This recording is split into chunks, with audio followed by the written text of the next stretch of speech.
Estás entrando en la otra orilla, donde los sueños no son enigmas a descifrar, sino umbrales que se abren, donde la realidad se vuelve porosa y el alma se deja tocar por lo que aún no sabe cómo decir. Hoy navegaremos una idea que trasciende el sueño, pero que a veces nace en él, una intuición antigua y a la vez profundamente viva. No siempre somos nosotros quienes soñamos un lugar. A veces es el lugar quien nos sueña, o nos vive, o nos escribe.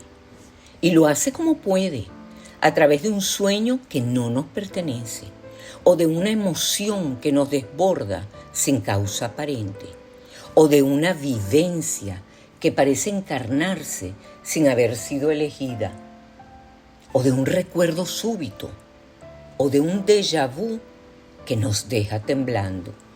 No hace falta dormir en una ciudad distinta. A veces basta con estar disponibles, abiertos, porosos, para que el alma del lugar encuentre en nosotros su medium.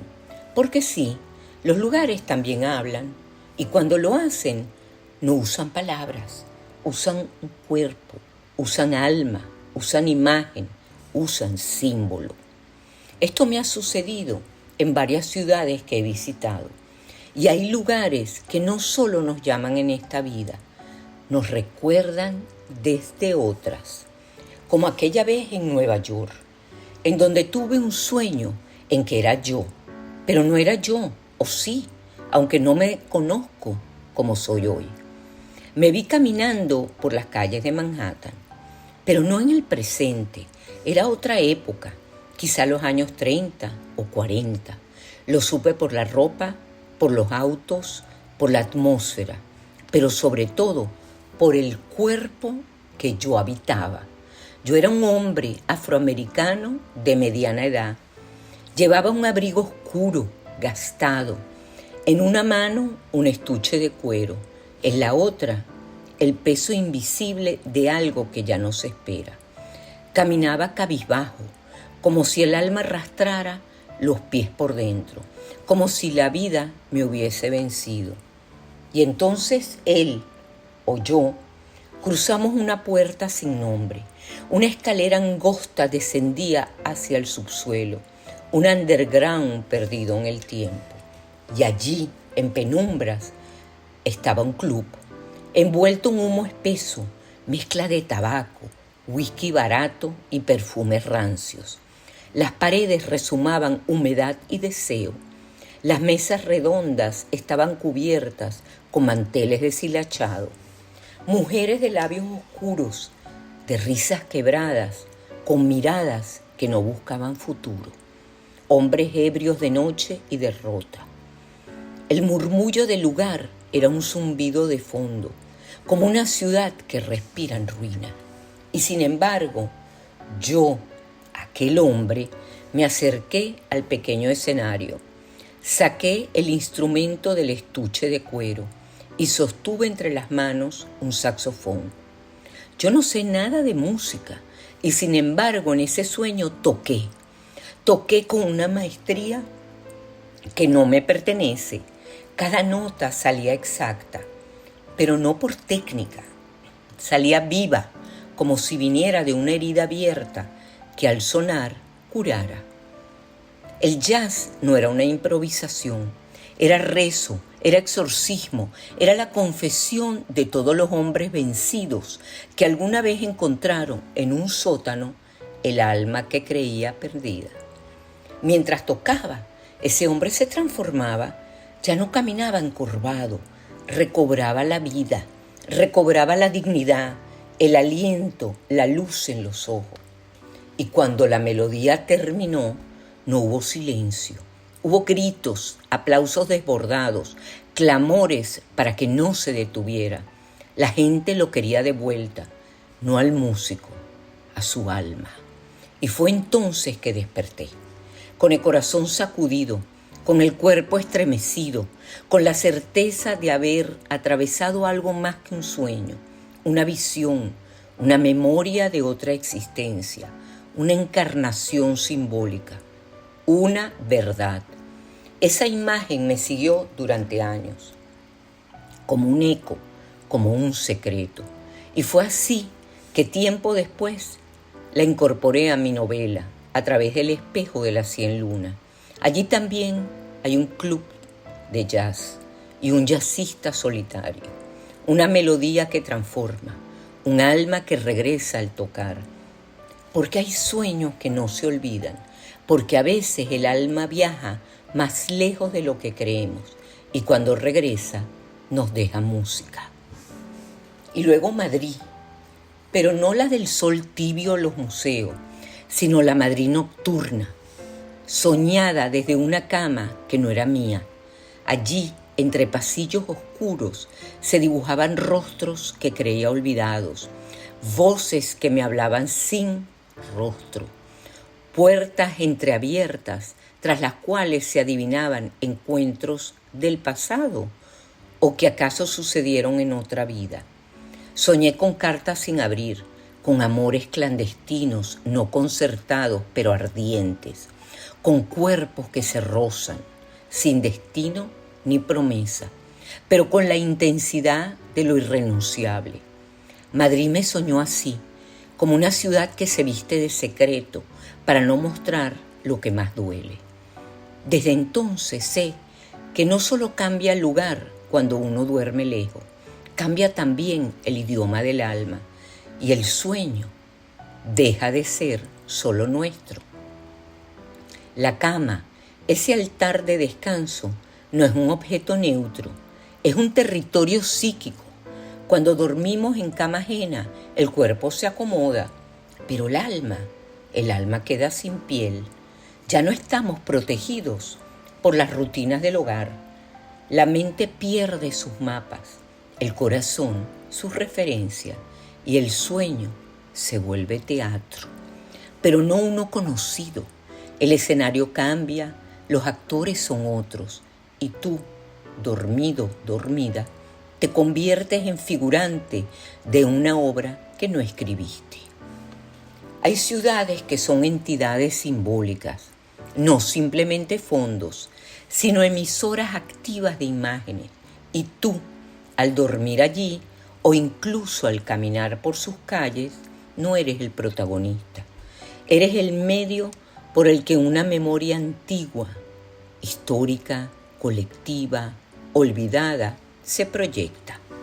No es casual que algo se active justo en ciudades así, lugares donde el tiempo ha dejado cicatrices y fulgores, donde se ha amado y traicionado sin fin, donde las piedras han sido testigo de nacimientos, exilios y silencios. Calles que no solo guardan huellas, sino símbolos que esperan cuerpos para decirse. Borges lo sabía cuando escribió: el lugar es tiempo visible.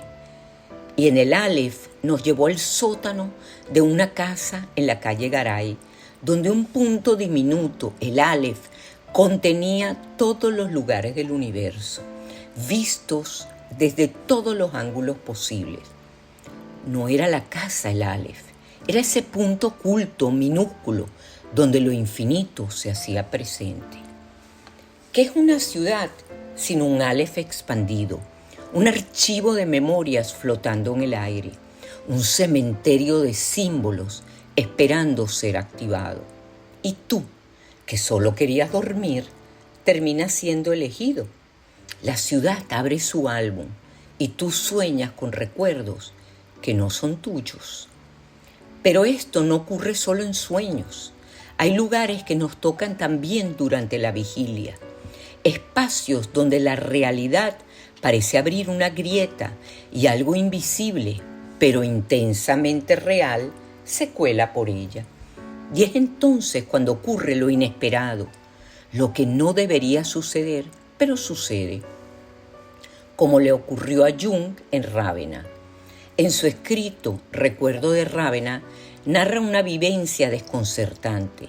En su segunda visita a la ciudad, Jung regresó al mausoleo de Gala Placidia, acompañado por una colega. Quería volver a ese lugar donde el alma parece susurrar bajo la quietud de las cúpulas bizantinas. Buscaba reencontrarse con lo que alguna vez lo había tocado, pero no esperaba lo que estaba a punto de suceder. Dentro del mausoleo, ambos contemplaron un mosaico deslumbrante, cubierto de inscripciones misteriosas que Jung intentó descifrar. Había en esa imagen una densidad simbólica, como si hablara desde otra capa del tiempo. No era solo belleza, era revelación. Al salir, Jung se dirigió de inmediato a buscar fotografías del mosaico. Deseaba comprobar, conservar, traer al mundo visible lo que habían visto, pero no encontró ninguna. Tampoco en Zúrich, donde prosiguió la búsqueda con insistencia. Consultó archivos, bibliotecas, expertos. Nadie sabía de ese mosaico. No existía. Su colega, testigo directa de la experiencia, tardó mucho tiempo en aceptar que lo que ambos habían contemplado con total claridad no figuraba en ningún registro. Ninguna guía, ningún libro de arte, ninguna imagen daba cuenta de ello. No fue un sueño, no fue una alucinación, fue una irrupción, una fisura en la realidad ordinaria, un pliegue del tiempo que se abrió y luego se cerró. Habían compartido una visión, una escena de otra época aún latente en los muros, o fue Rávena, ese corazón místico de lo invisible, quien los ofreció por un instante el acceso a una realidad más profunda. Jung comprendió entonces que hay lugares que contienen memoria psíquica y que si el alma está receptiva, el lugar, como un organismo vivo, puede responder, puede mostrar lo que no se muestra, abrir lo que para otros permanece sellado. No todo lo que se ve puede volverse a ver, ni todo lo que existe acepta ser fotografiado. Hay visiones que solo se conceden una vez y que no buscan ser explicadas, sino recordadas con gratitud y reverencia. Y yo también viví la memoria de un lugar, y aunque ya hablé de esto en un episodio anterior, vale la pena volver a recordarlo. Durante mi entrenamiento con Brian Weiss, autor de Muchas vidas, muchos sabios, en Rhinebeck, en las afueras de Nueva York, viví algo que me dejó perpleja. Estábamos en una relajación profunda cuando se me apareció con nitidez la figura de un nativo americano. Me dijo 2 palabras contundentes, que en ese momento pensé que eran fruto de mi imaginación. Pero el día siguiente, el doctor Weiss compartió con el grupo que muchas personas habían reportado la presencia de figuras indígenas durante la sesión. Nos explicó que el lugar donde estábamos, el Omega Institute, estaba construido sobre un antiguo asentamiento de pueblos originarios de la nación Delaware. Entonces comprendí, el lugar también tiene memoria y a veces la comparte. En la tradición mística judía existe una expresión, Ruach HaMakom, el espíritu del lugar. No es un fantasma, es una presencia. Cada lugar tiene su Ruach, una cualidad invisible, un alma topográfica, un aliento que la habita. Y cuando estamos allí, ese Ruach entra en nosotros, habla a través de nuestras imágenes, a veces a través de un sueño, a veces de una lágrima que no entendemos, a veces de un recuerdo que nunca vivimos y nos deja al despertar una señal. No estuviste solo, fuiste habitado. Los romanos antiguos lo intuían con otro nombre, el Genius Loci, el espíritu tutelar de cada lugar, esa inteligencia sutil que custodia cada rincón de la tierra como si fuera un ser vivo con alma propia. Quizá eso fue lo que ocurrió en Rávena. Quizá no fue Jung quien visitó un monumento, sino el Ruach HaMakom o el Genius Loci, quien por un instante lo visitó a él. Porque hay lugares que resguardan memoria psíquica, lugares que si el alma está disponible y la mirada es limpia, abren sus portales. Una amiga muy querida que me escribió tras escuchar pompas de jabón en el tejido del cosmos, había emigrado hacía algunos años a un país totalmente ajeno a ella. Y sin embargo, al oír aquel episodio, algo se encendió. Una fibra íntima, antigua, tal vez dormida, pareció estremecerse, como si esas pompas al flotar hubiesen tocado una memoria que no sabía que llevaba consigo. Me escribió poco después y con generosidad me permitió compartir sus palabras. Y sus palabras, sin que ella lo supiera, parecían haber sido dictadas por este episodio que estás escuchando tú ahora, cuando el lugar nos habita, no como respuesta, sino como un eco anterior, como si ya lo hubiese presentido. Y con su permiso voy a leerlas. Y escribe. Y me pregunto, ¿qué hago yo en este país tan diferente en ambiente, en cultura, en geografía, en idioma, en religión, en filosofía de vida? ¿Quién soy aquí? Y sin embargo, encontré algunas respuestas caminando. No en los circuitos turísticos, no en los sitios bonitos, sino en una ciudad concreta, una ciudad de este país al que me mudé. Cuando recorrí sus calles viejas y sucias, con arquitecturas antiguas, con casas feas, con esa tristeza de lo que ha sido muchas veces pisado, sentí algo que no esperaba, un eco, una resonancia, como si ya hubiese caminado por ahí, como si mis pies reconocieran un suelo anterior a mí. Y aún hoy, cuando vuelvo a esas calles, me pasa algo extraño. Me pego, arrastro los pies, me cuesta irme, me nace el deseo de quedarme allí sola un día entero para escuchar lo que tiene que decirme ese lugar, para ver qué se despierta si me quedo en silencio. Y entonces entiendo muchas de las cosas que me fueron sucediendo en la vida, como si cada una, sin saberlo, me hubiese ido llevando justo aquí, como si todo hubiese estado anunciado o prefigurado. Y entonces creo o fantaseo si esta sensación de familiaridad tan honda no será porque mis antepasados estuvieron aquí alguna vez. No lo sé con certeza, pero tengo esa intuición, ese susurro de que ellos pasaron por esta tierra, que vinieron de aquí o que cruzaron por aquí. Y algo en mí lo recuerda. Hay lugares que nos eligen antes de que los nombremos. Y hay ciudades que esperan décadas para hablarnos.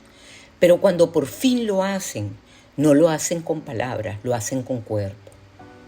Y si nuestras experiencias cambian según la tierra de la que venimos, los exiliados, los migrantes, lo saben o lo intuyen. Hay símbolos que solo aparecen en la lengua materna. Y hay memorias que se activan al pisar un suelo que jamás conocimos, pero que nos reconoce. A veces vivimos en el sitio que nos echó, o en el que nunca soñamos, pero que nos había soñado a nosotros. ¿Qué nos dice el alma cuando la geografía se borra? Y si el exilio no es solo literal, sino además espiritual. Cada ciudad es un cuerpo y al vivir en ellas entras en su sistema nervioso. Y algunas, como Jerusalén, Samarcanda o Delfi, no solo son cuerpos simbólicos, son oráculos que aún esperan ser escuchados.